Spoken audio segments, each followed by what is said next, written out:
So Dr. Trinh, the one show, maybe the only show that helps you make sense of the noise and show you the way to your own healthier life with a man who's always positive and healthy, Dr. Trinh. Welcome, Dr. Trinh.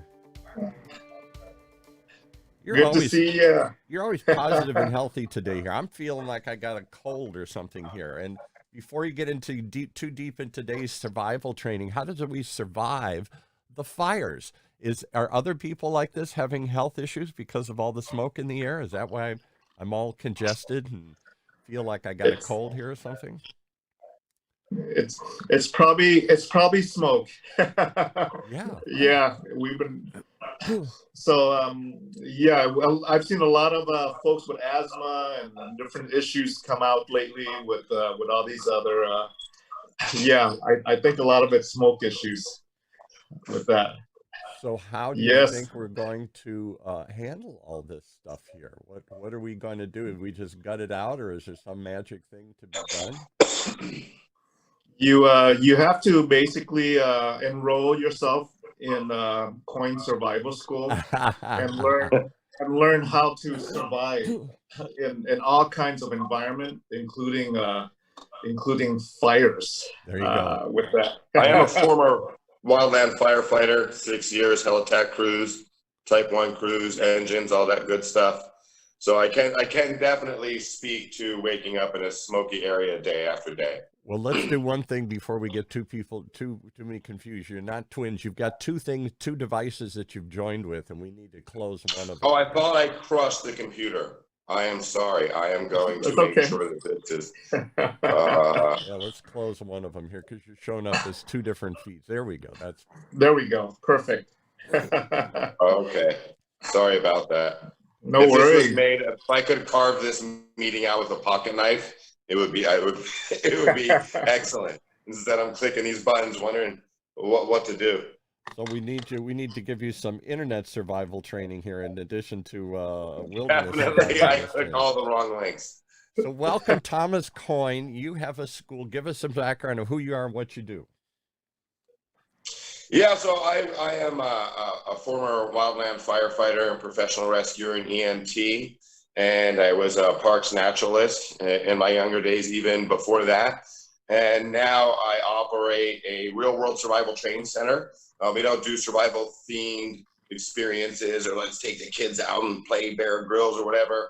We don't have very much of that at all. What we're all about at the school here is turning you into your own first responder in the event that you are faced with an emergency, either in the wilderness or in an urban environment, but when there's no help to be found, like in a major natural disaster. You know, ambulances, hospitals get quite busy. Sometimes hospitals are partially destroyed and they're triaging patients down parking lots. So what to do when help isn't coming for hours or days at a time. So I am dead if something happens because I am a city boy. I rarely go out into the wilderness. I walk down into the canyon. That's about as far as I go away from the safety of my surroundings here. And you said something earlier. Well, you're probably harder to kill than you think. Probably just a little bit of preparedness goes a long way. I'll tell you that right now. I'll bet it does. But you said something earlier, and I thought that bears repeating here. Before we were on the air, you said, Californians aren't really known to be rugged individualists. Maybe if you live in Montana or Alaska, but not in sunny, surfer dude California here. Is that true? Or are we just not as rugged as the rest of America here? Well, I think that's the national. I think when you don't live in California, you have this kind of absurd view what California is like, right? It's fun to poke fun of us, say like the fires are all our fault, even though they're all on federal land. Yeah. I don't think that people realize. So people think we're a very urban population. But people don't realize that over 45% of the state is national forest and rugged mountain ranges. Yeah. And they don't know that we have places like Alturas and we have northeastern California where it's just small farms and family ranches for hundreds of miles. There's it's a greatly varied landscape. We have some of the best, we have great hunting, we have great fishing. We have the Pacific Crest Trail goes through here for like 2,000 miles of backcountry. We have extraordinary wilderness. Even here in Irvine, we have amazing green spaces, and we have fishing lakes. We have a park with redwoods in it.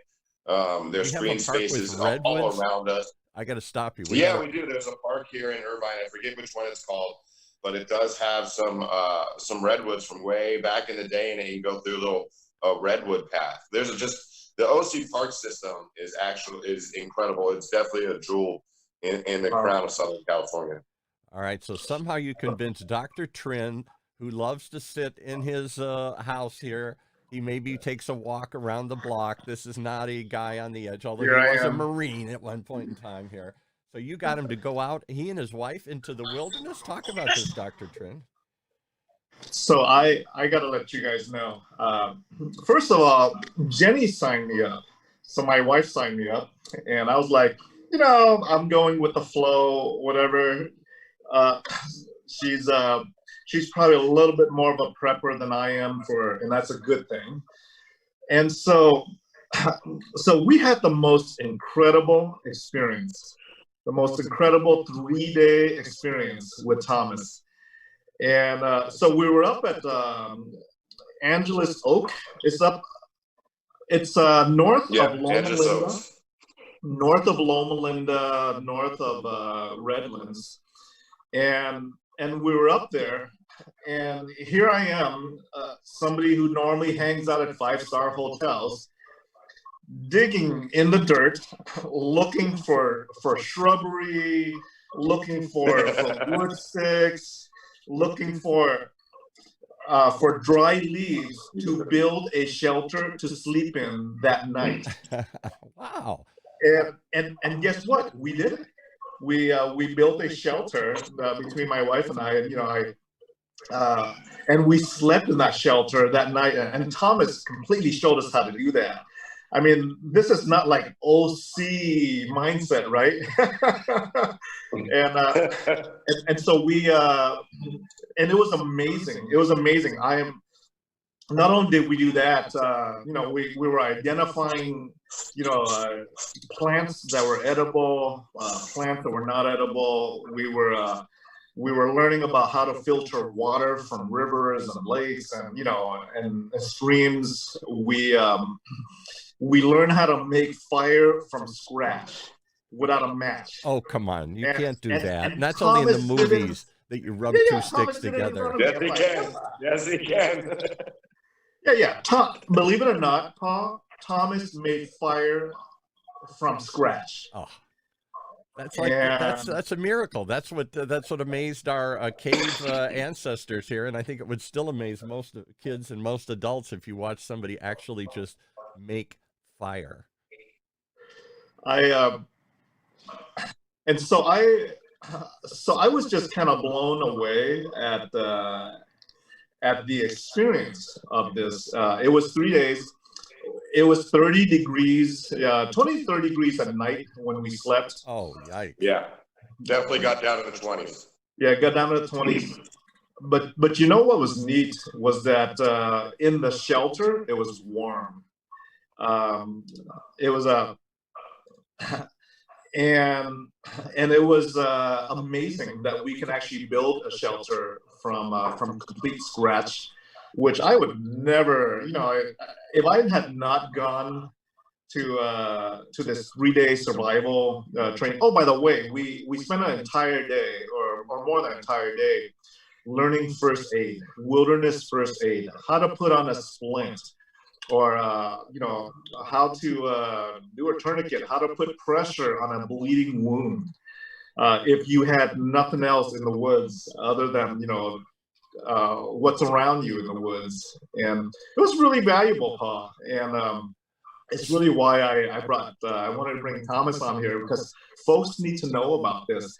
If it's granted, we don't all go to the woods on a regular basis, but the benefit that I got out of this was confidence, and it was mindset. It was the mindset that if I was, lost somewhere, and if I was hiking somewhere and I fell down and injured or sprained my ankle, I was confident that I can get out of that situation. And I think more folks need to learn about this.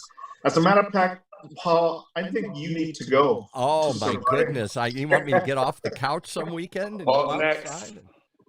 Oh, geez. All right, so let's talk through this a little bit, because we talked about this last time here. There are more and more people who are called preppers, who somehow feel something bad's coming. Maybe it's The Walking Dead.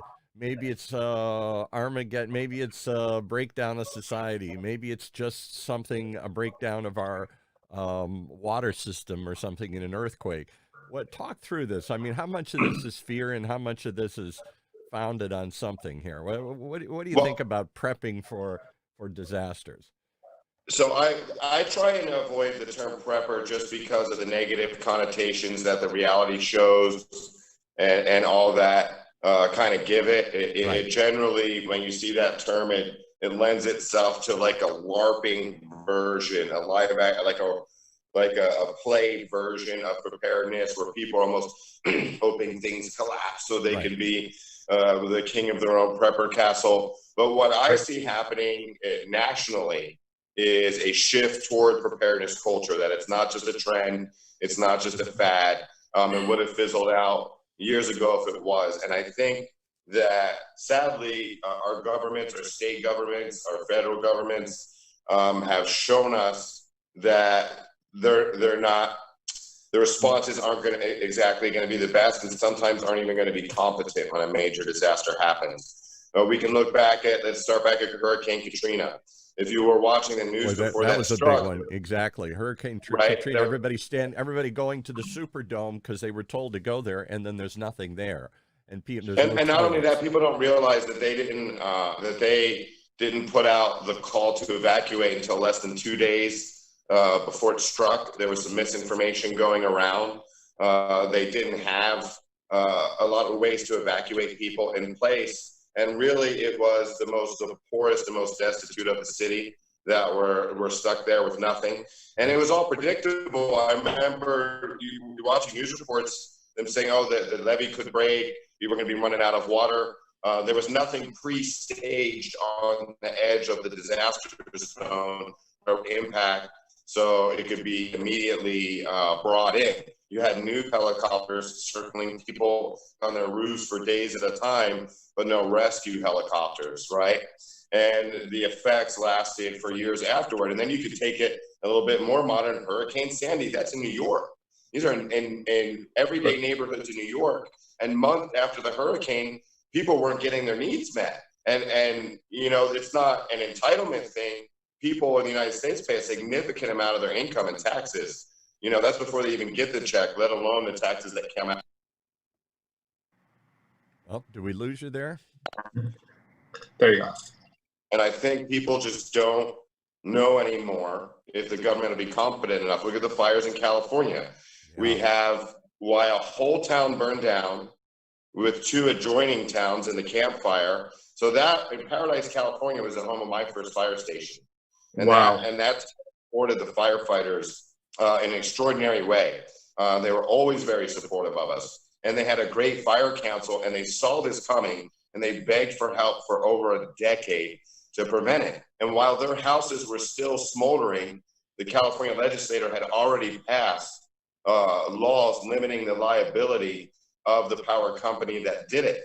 So we just had another fire popped off from power lines. And in Laguna Beach, they lobbied to have their power lines buried, and the power companies come out against it. And look at our government now with 2 adjoining towns in the campfire. So that the accountability of the power management or prevention. So they're not doing what we need to prevent this. And Laguna on their own in a lot of these disasters. So people want to feel independent. They want to know what they have need. They want to know they're going to have what they need should the worst happen. So now they're seeking it themselves. Well, that's a quite intensive look at some of the recent disasters that we've had, and someone you don't have to be a conspiracy theorist. to want to be prepared for a natural disaster in California, and to think that perhaps our government may be too inept to provide a robust response. So let's talk about the one that we all fear, the one we've all been trained to fear, the one we periodically do a community-wide preparation for, which is an earthquake, the big one, the earthquake that's still predicted and still probable to disrupt lives here in Southern California. We've built building codes, so hopefully the buildings won't come down. We've reinforced old structures. We have community-wide events where we try and figure out, how people are going to respond to this stuff. We even have an emergency center. People don't realize it here. We had them on one of our other shows that the sheriff and all the cities can go to. It's sort of a bunker up, right, oddly enough, right where the giant fire was, up around the 241 and the 133 is a bunker that they've built. And anyway, but there's still going to be a period of time. No gas, no water. Maybe you got to maybe you got to start a fire yourself. Maybe you certainly are going to have to handle emergencies yourself. You're going to have to be able to do some basic medical stuff yourself here. Somebody breaks a leg or whatever, you can't get in the car and drive to the hospital. I mean, something like that is a huge mass casualty incident. So that's the thing. If your hospitals are compromised, if there's no grid, you're going to have to replace the services that the grid gives you temporarily. Could be days. What we're seeing now could be weeks. You never know in today's atmosphere. I'm sure they have bunkers for command staff and things like that, but none for us, right? Yeah, it's not right. Switzerland. So you are going to have to. So we're blessed. We live by the ocean. With just a little propane camp stove and a pot, you can distill all the ocean water you need into pure salt-free water with very little effort. Really? Or even a fire on the beach if you don't have Really? propane. All right, talk through that, because I can't imagine how you do that. I would think that all the water would just disappear. It's so simple. All you do is get a little stove or a little fire. If you're using a fire, just use the embers. Very low flame. If you're using a stove, put it on all the way low. Fill like a spaghetti pot, put it halfway with your salt water, and then put another smaller vessel inside the pot, but above the water, and then flip the lid upside down, because our pot lids are a little cone shape with the lid. So you flip that upside down, the water evaporates off, hits the cooler lid, condenses, drips down to your clean collection vessel, and leaves the salt and the contaminants behind. And the heat will destroy any possible microbes in there as well. You can get several gallons a day out of a spaghetti pot on low flame, all the water that you would need to drink for your household right here from the ocean. I know the thought of drinking ocean water probably sounds a little gross, but you can put it, you can distill it in a crystal clear water. And then if you have a little pump or purifier, if you're worried about any chemicals that came through, there's plenty of commercial purifiers that will take anything remaining out. It's hard to remove salt with a purifier. They could be thousands of dollars. So having the ability to just with a $20 camping stove, turn salt water into fresh water. Well, it sounds better than drinking the toilet water. That's what everybody else tells me to do. To take that's what the toilet tank water and the heater tank water and all that. Yeah, so even that, I know it's not going to have microbes in it. But when's the last time you looked at your toilet tank, right? There's a lot of buildup and stuff in there. So just in case, like there's nothing from the toilet, but it can grow bacteria, it can grow mold, so it's always good if you do the toilet tank water to still boil it. I know it's not poop water, right? Yeah. But still boil that water, because I don't scrub my toilet tank out with bleach every week or anything like that, right? So it is a place that those bacteria can grow. But you have your hot water heater. In any major urban center, we use a thing called a silcock key, which is just basically ratchet heads. And all of these tall buildings have a relief valve on the outside, where even if the water isn't being pumped up there anymore, the rest of the stuff in the pipes will just drain right out. That most people don't know about. And these are commercial buildings that aren't going to be staffed. In the event of a major earthquake, people aren't going to be staying there at work, right? So you can go up to any like 4 or 5 story building or higher and just with a little ratchet head, drain the water out of a hose attachment and get gallons and gallons of water. So there's all kinds of really neat unorthodox ways to procure resources if you have training that may not be clear right off the bat if you're just trying to stumble your way through the emergency after the fact. So why are we all children then? We're not Dr. Trinh. We haven't prepared. We're something like Katrina. I'm sorry to say, everybody's just standing on the rooftop waving, saying, Yep. help me. Too much faith in the system. You know, Big Brother's going to come and beat up the hurricane bully or the earthquake bully, right?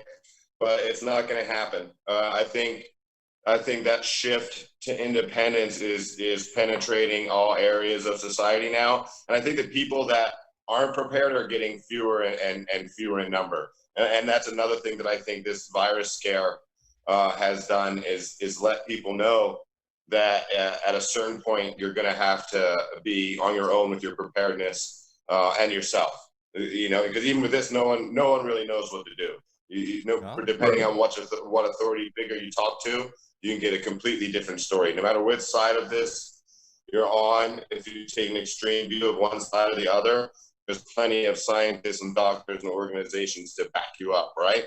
So at a certain point, you just want to be as efficient and self-reliant as possible. Audience here today, how many of them out there are prepped? I know we do have one who, in advance of this, Sherry Ross talked about, she actually sells or works with the company Etag. So we'll give them a little shout out, etagz.net. And it basically is a way, as I understand it, that you can get some tags about your medicine and your history and stuff like that. Should we all be tagged? Should we all have, I've seen people do this in their house for firefighters when they come in. Hey, I'm asthmatic, or I take certain drugs or whatever. So if you're knocked out or you're in trouble, somebody can who reaches you knows, like wearing a bracelet or other sorts of things. Oh, this person's got some special needs. What do you think about all that, tagging us? That sounds interesting. I'm assuming that's an NFIC tag, kind of like, so there's these little deals you can put on a wall, or in your pocket. I don't know if EMS is rolling with NFIC like readers. I know all our phones can do it. Right. I don't know if they're rolling like that. I'm sure some places are now. That's becoming a business. But you would just need a way to make it obvious that you have one. Because I don't think it's standard to come in and scan for that type of thing. Right. So you just have to make it fairly obvious that you have one. And that's why they have medical bracelets. And in Europe, too, more commonly, medical necklaces. Right. And you know what's funny is more people are, with tattoos being as popular as they are, people are getting their medical bracelets tattooed on. Oh, how about that? Get really? Medical bracelet tattooed. Yeah, exactly. Yep. Wow. What do you think, Dr. Trinh?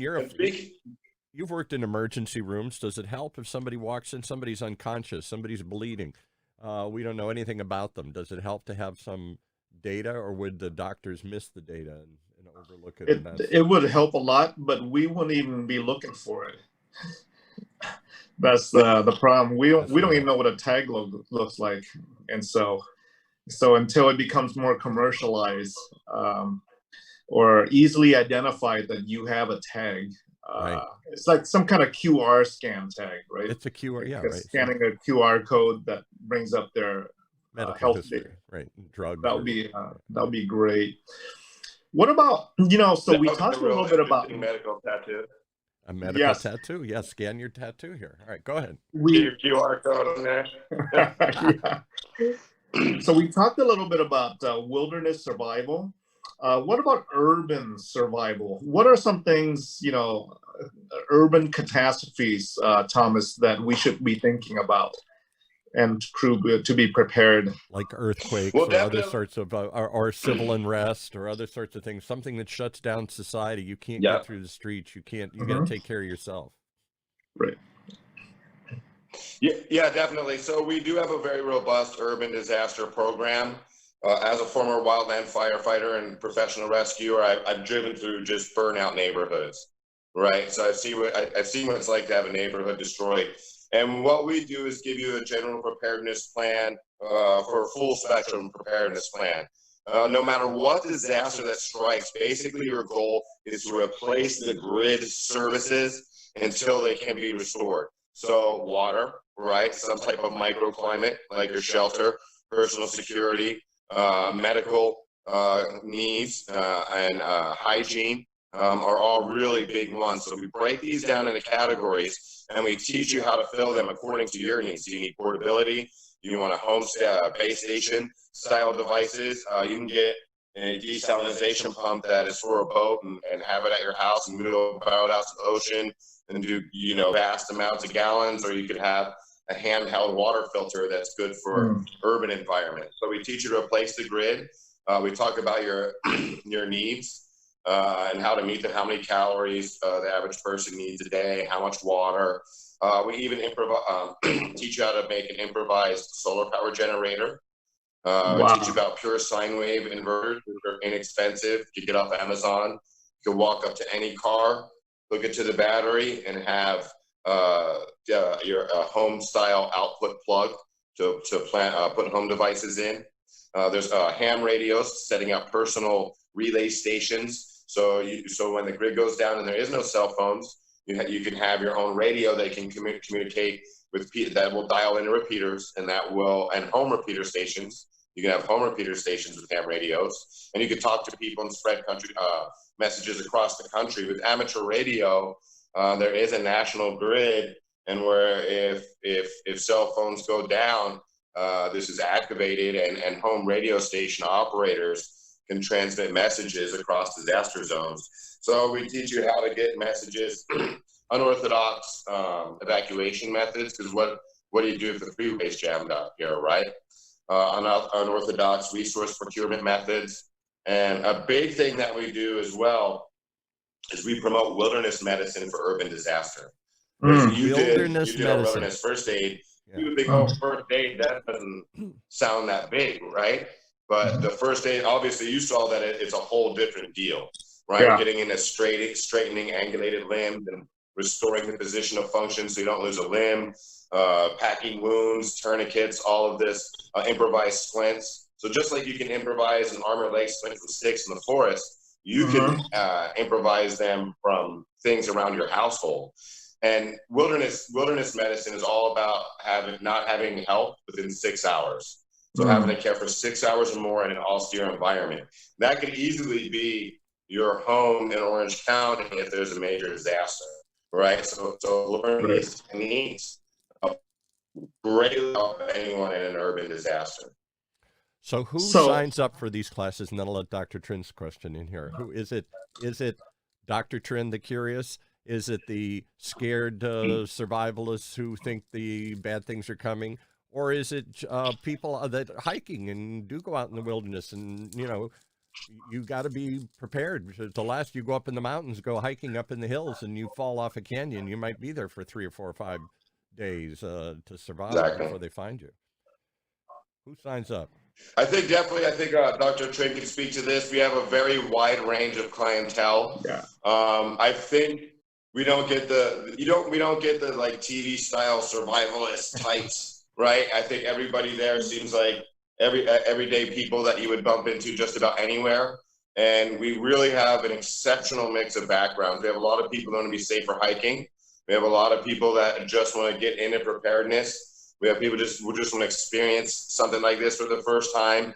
I would say our most common client is a business professional that wants a little more self-reliance, wants to feel a little more capable.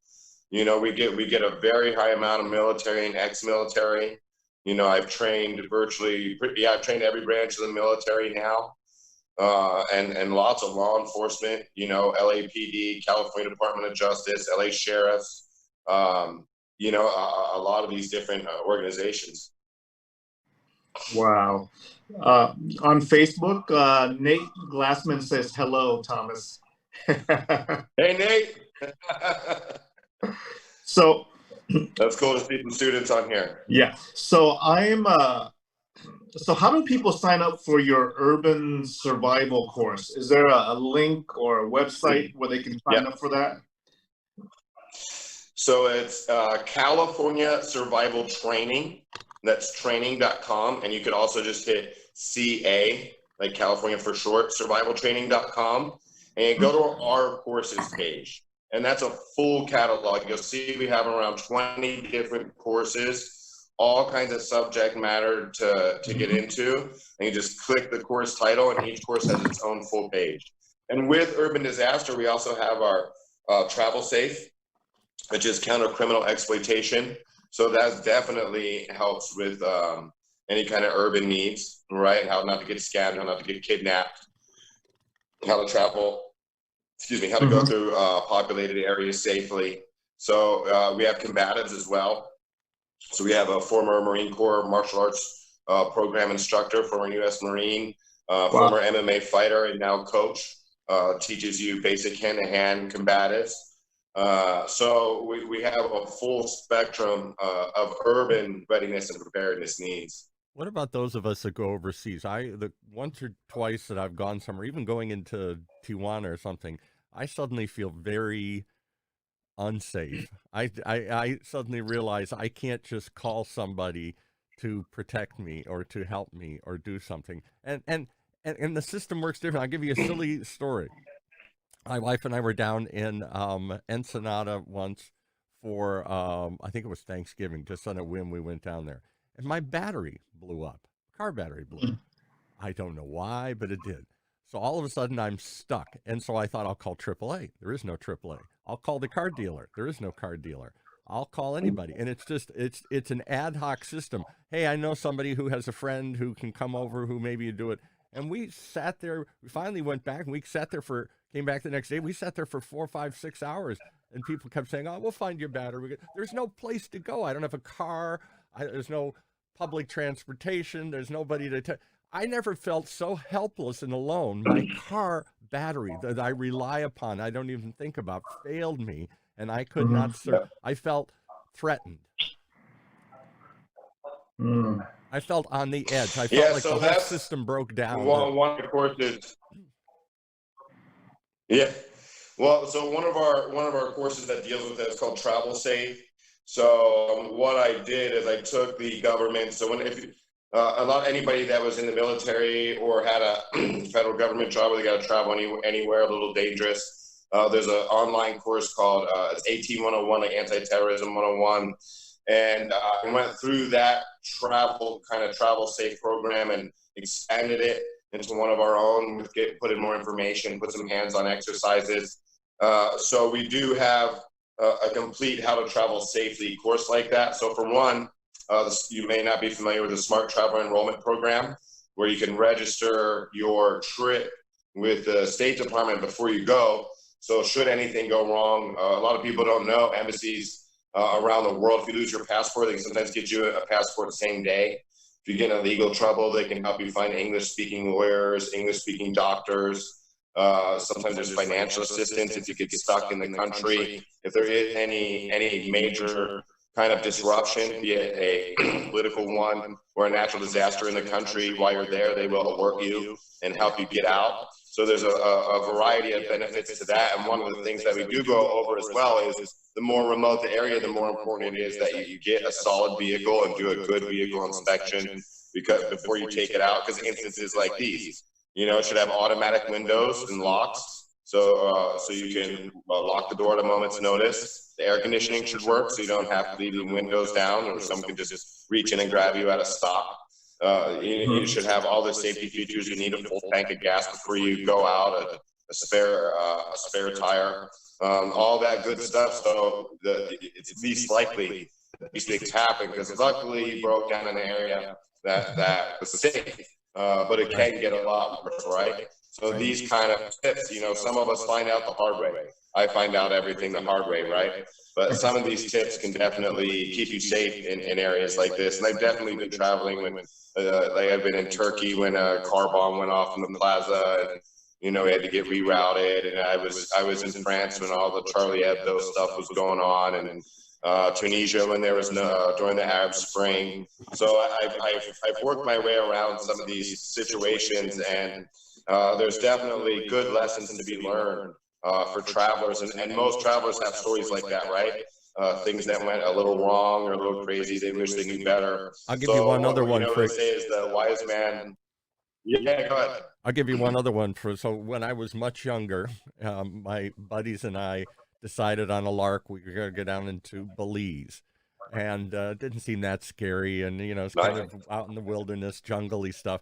So we were down at a place, and safe or at some resort, and we got a wild hare, and we said, hey, let's just rent a car and we'll go up into the mountains. We'll go up into the jungle. We've never seen a jungle. And we did. We just drove up there, which was amazing that we could do it. But we're up in the middle of these highlands, these mountains up in the western part of Belize, up near the Guatemala. And suddenly they start saying, hey, there's bandit activity in the area. Hey, American got kidnapped a while ago here. And we're on a road, and it starts to rain, and it starts to wash out the road. And all these, and we started saying to ourselves, what the hell are we doing? This is like a lark. Nobody knows we're up here. No, we don't know where we're at. There's no cell phone to call somebody. We wouldn't know who to call if we did. We don't speak the language, well, they speak English here mostly, but and we just thought, how foolish. Americans, English, yeah.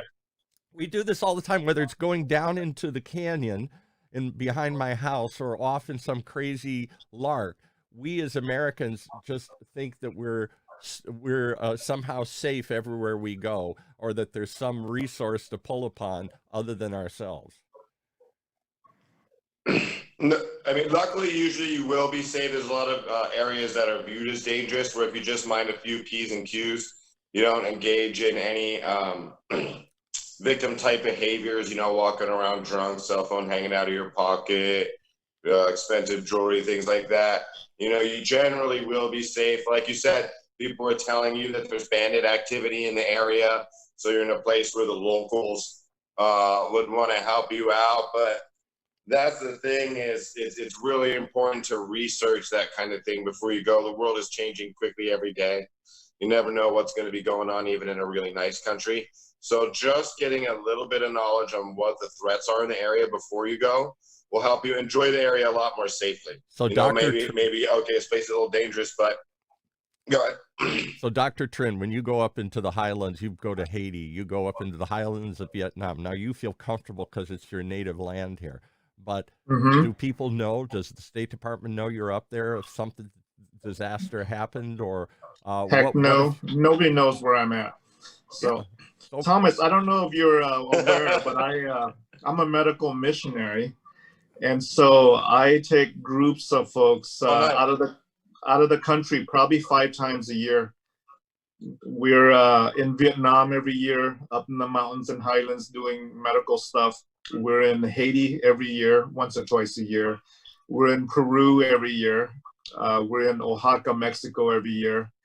And so I take teams of docs and nurses and all that. So I'm gonna have to send a few folks through your course. I mean, if you want to take a first aid teacher up. Yeah. That'd be awesome. Yeah. I always support things like that. I have a culture, I believe in a culture of service. I'm not a firefighter anymore, but I always find ways to give back. Our school sponsors, veterans, at-risk veterans. We work with Riverside County Veterans Court, and we have free spots on our 3-day class for veterans that are rehabbing through the program. Right. And we also, I'm a Team Rubicon volunteer and Red Cross as well, and a lot of my staff is too. We've gotten them into these volunteer situations, especially in these times. So yeah, I'm always, I've done a lot of military courses and police department courses, but I'm always looking for organizations like this, like Medicine Sans Frontiers and things like that. Though I would love to be able to work with these kind of organizations too, because these are the people that are putting themselves in danger without support. If you're a soldier and you're in a hostile area, you have your gun, you have your other soldiers. If you're a policeman in a hostile situation, you call for backup. If you're an unarmed doctor volunteering in a war zone or an impoverished area filled with crime, you're on your own. You're an unsupported asset. Maybe someone will come to save you in a few weeks, maybe not. So those are, that kind of bravery, that kind of almost a cavalier bravery. There's definitely a lot of pure intention to that. So have you ever felt threatened, those Doctor? People, any way I can, I like to help. Have you ever felt threatened, Dr. Trinh? You're up in difficult areas and you're there to help. So you don't think of it as being a danger zone, but you're off the grid, you're far away from the normal resources that might we're always off the grid, and a lot of folks on our Facebook Live chat right now have been with me on different trips. But like, yeah, I felt threatened before. Maybe in Haiti, when you got limited medical supplies and you're kind of swarmed with patients who are sick, and so they're in Vietnam, you're up in the highlands with the Hmong people, where you hike out, about 2-3 miles into the wilderness and jungle out there. So you're on your own with your team often, and so learning survival skills and the stuff that Thomas is teaching is so valuable. And so I'm just super glad that we crossed paths, because yeah, I can send folks from our nonprofit. I run a nonprofit organization that does this. Probably through some of your courses, and that'll be amazing. And it would make them feel even safer. Yeah, no, I'll put a little scholarship for them. I'll write it off. No way. There you go. Look at that. Yeah, we need more people like that out there, and any mission like that we can support. That stuff gets me really excited. Right? We have to do what we can. We have to do what we can. And luckily, stuff like this, I get enough clients to pay the rent and put food on the table, so we can, donate time and assistance when needed. But yeah, it is a business, but I definitely, I've always been in service to my community, and we want this to benefit, the community and the people around us as much as we can. That's why we try and make our instruction at a high level. So, if someone takes our class and they are in a life-threatening emergency out there, it's going to be their instructor's voice. It's going to be the things that we told them to do that's going to be going through their heads. So we want to make sure it's 110%. And going into areas like that, people should definitely have this training. We even have pretty extensive counter-kidnapping training for going in areas like that. That's what I would wonder about. Have you ever been told, Dr. Trinh, hey, don't go up there? They're suspicious of outsiders. It's a lawless area. It's unsafe. Oh, that's, what was that? I don't hear you. I'm just kidding. Yeah, exactly. Yeah. I mean, do you? So you just go up in areas, and even though the local people are saying, no, come on, I don't know if I'd go up in that area, particularly as an outsider. Well, the nature of our work is dangerous, because we go to third world countries that don't have stable governments, like Haiti and different areas. But it's part of our mission, and our vision is to provide medical care to those who don't have access to medical care. And so it's what we do every year, except for this year with COVID. We're all kind of stranded at home here. Right. But but yes, I'm curious if any of your regular everyday followers here are listening to this saying, I should be better prepared. I shouldn't just have water stocked up in my garage if the earthquake strikes. I shouldn't just have a blanket. I should know how to use basic techniques I'm not sure I know how to do a tourniquet. I know you have to open it and close it. Talk about a couple, 2-3 things here, and then we'll wrap up here. But what kind of couple basic things can you give us today here that we should all be prepared for in a short-term emergency?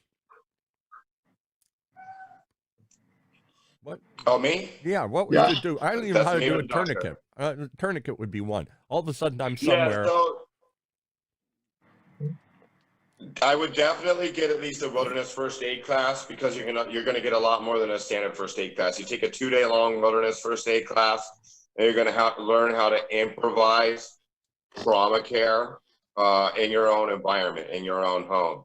And if you can improvise it in the wilderness with the training, it's going to be even easier to improvise in your home.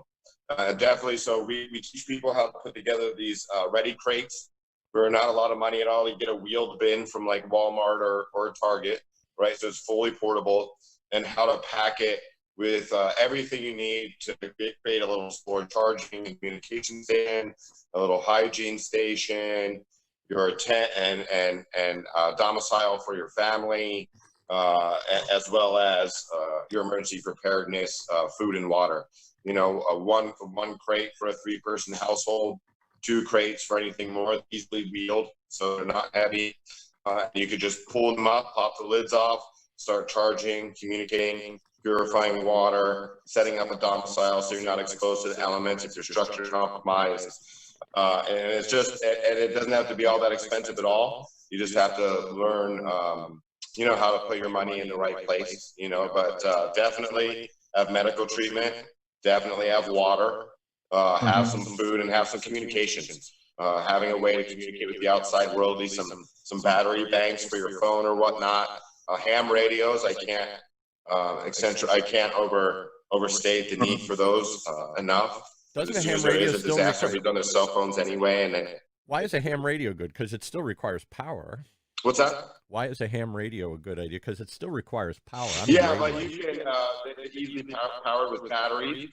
You know, you could have batteries saved for that, or you could use your solar charging capabilities, which are inexpensive and everywhere now. But they work off their own repeater stations, home repeater stations that would still be up in the event of cell towers being collapsed down. So you could get radio messages, emergency messages from the outside world. We're big on shortwave radios as well. As far as a little preparedness radio goes for your house, shortwave is great because shortwave uses the atmosphere as a repeater, and you can pick up transmissions from thousands of miles away. So radio talk about that for a broadcasts second. well outside the disaster zone. I don't think people know what a repeater is. So the signal that you send out only goes so far. Your cell phone, your ham radio, and so you have somewhere it has to pick it up and repeat it. It has to further that signal along to somebody else, to another station, to another station, to another station. It does exactly. And cell phone towers are set up to do that. So they, as you're driving down the road, you're leaving the coverage area of one cell tower, and suddenly you don't even know it, but suddenly you're being handed off to another cell phone tower and another cell phone tower, and they take it and repeat that signal over and over and over and over again, you know, around the world or wherever it is. But that's only if the repeaters are all set up in place. Shortwave radio doesn't need a mechanical repeater, right? It bounces off the atmosphere somehow because it's a real. They're not definitely nowhere near as dependent on them for the types of transmissions that you're going to be doing. Like a cell phone, you know, hit the very nearest repeater cell phone tower, and that tower. So if earthquake hits here, that's real bad. Then these cell phone towers might be destroyed, and even if they're not, they're going to get so jammed with people calling their family to see how everybody is that they might be useless for some time. So shortwave communications, it's not dependent on the radio tower 20 miles from your house, right? So you can get a shortwave radio broadcast from someplace very, very, very far away, even though your immediate infrastructure is destroyed. And tell people, hey, we need help. We're here to, you know, come find us or whatever here or something. Well, the ham radios are home repeater stations. So you could you put out a message, hey, can anybody hear me? Yeah, I can hear you. And they have repeaters, and they put out a message, and they hit someone with a repeater. So with just basic handheld ham radios, you may be able to get a message out across the country through people's home operated repeater stations, because they pass it on for you manually. I'm going to take the message, I got you, I hear you, and I'm going to send it out to the next station. So it's like they manually pass it, or the messages around the world. And it's a very tight-knit little community here. I don't think most people realize how easily communications are knocked off the air, how easily we lose internet, cell phones, everything. All right. Well, if they want to find you, let's repeat your message, how they get to you and take your courses. Okay, that's casurvivaltraining.com is the web address. Also, you can spell it all out, californiasurvivaltraining.com. Make sure it says COYNE Survival Schools on the page. We have a lot of imitators that would love to make you think you're winding up on our page. So look for COYNE Survival Schools on there. We have an elaborate catalog and great price points for any survival or preparedness topic you'd like to get into, wilderness or urban. Okay, final takeaways, Dr. Trinh? I'm going to get a group together for this urban survival course, and we're going to do it as a group with you. I think that really That'll makes be a lot of fun. sense because we all are faced with Awesome. breakdowns You'll in the love it. grid and we don't know what to do. Yeah, exactly. Yeah, much needed information. Other than a spear for zombies in their brain, right? Yeah, well, we need that- some more information beyond that. I need zombie apocalypse training here. Yeah. All Yeah. right, thanks, guys. Thanks for joining us here today. Everything's hands on. We distill salt water. We All right. Sounds great. Thanks so much, Thomas, for and coming that's on right, with us. everything's hands on. We distill salt water. We Okay. do. Sorry, the delay. You've Take been care, listening to Thomas. another great Okay, good. example of Health Talks with Dr. Hey, Trinh. thank you guys. Sorry, How to there's a take bit care of a your own delay. survival. Thanks for having guys. Become better. Thank you. Being reliant on yourself. For good information See you and later. techniques, come here every week. Health Talks with Dr. Trinh, right here on Orange County's only community radio station, OC Talk Radio. .net.